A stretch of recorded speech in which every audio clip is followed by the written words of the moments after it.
foi o objeto da sua pesquisa no doutorado, lá na USP? Você morou em São Paulo ou você ficou viajando de Campinas para lá? Como é que foi? Não, doutorado eu tive que mudar para São Paulo mesmo. Eu passei um tempo, morei em Campinas durante o mestrado e no doutorado e pós-doutorado eu fui para São Paulo.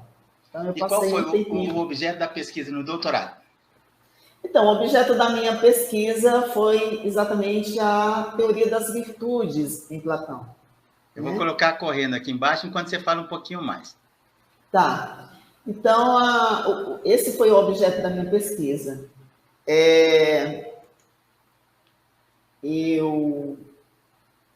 Eu descobri, quer dizer, eu descobri muitas coisas interessantes, né, na teoria das virtudes.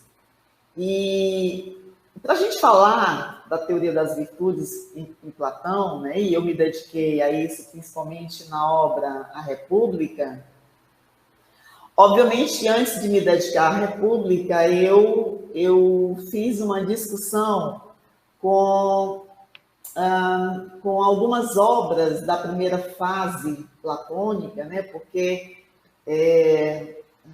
alguns autores dividem Platão em fases.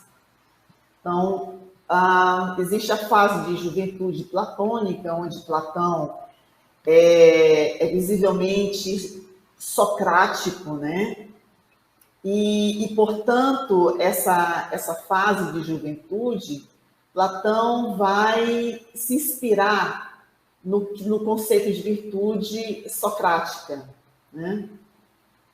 E portanto, as obras que a gente considera como da primeira fase platônica, Platão escreveu sobre cada uma dessas virtudes que são consideradas como virtudes de excelência para um grego, né? Para um homem. Não só o homem grego, mas o homem, se formos trabalhar a questão do tempo, né? Um homem atemporal. Então, são virtudes de excelência, que são chamadas de virtudes cardinais, né?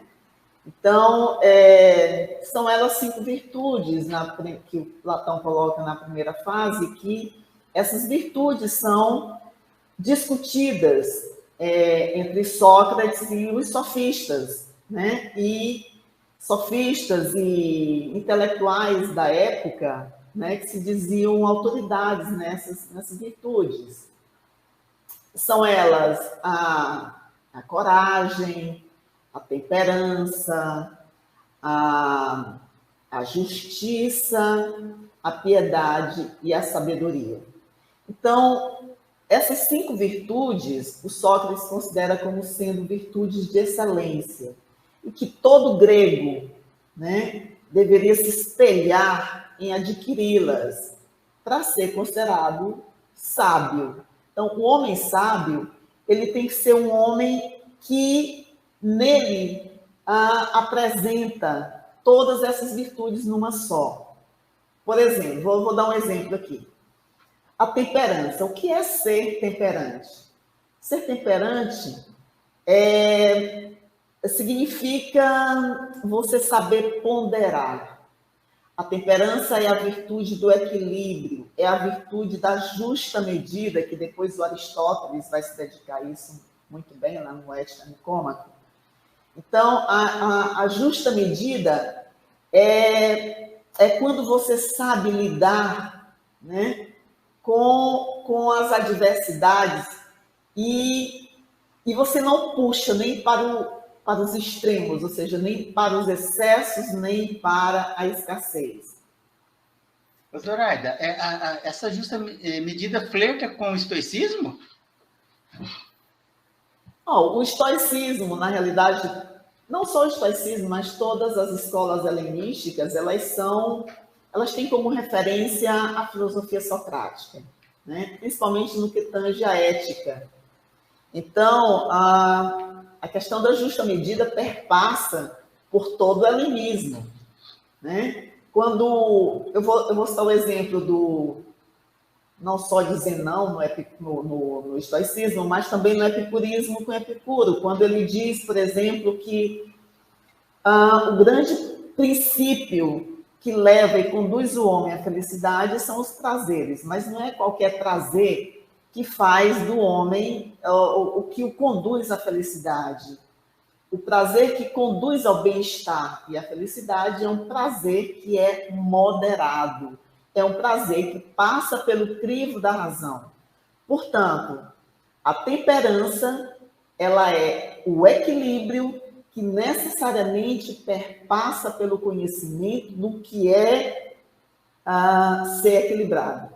Então, todas as virtudes, na realidade, elas têm como referência o conhecimento e a racionalidade, porque é a razão que dá esse alicerce para que o homem possa ser sábio, né?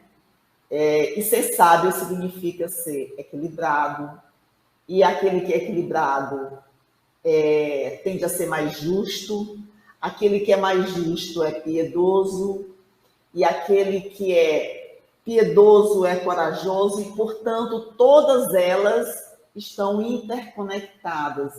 Uma se condiciona à outra e vai dar como unidade a sabedoria. Então, para Sócrates, a sabedoria significa exatamente a junção de todas essas virtudes, porque quem tem uma, necessariamente, tem todas elas. E aí ele diz uma coisa muito interessante, o Sócrates. Ele vai dizer, a razão, ela é reta. Ou seja, a razão, ela quer o bem. Portanto, o sábio, ele é esse que sabe lidar, né, com a razão, para que ela possa saber ponderar, para que você possa saber ponderar, para que você possa ser justo, né? Necessariamente você tem que conhecer cada uma delas para que você possa ser esse homem sábio. Ou seja, ser sábio sem conhecer aquilo que você é, e daí vem o conhece-te a ti mesmo, né? Socrático, não tem sentido ser virtuoso, ou seja, você não é virtuoso se você não sabe o que é a virtude. Zoraida. Então, só para terminar o raciocínio, aí ele vai dizer uma coisa interessante. Você, como homem virtuoso, você não tende a errar voluntariamente, porque quem conhece o bem opta pelo bem.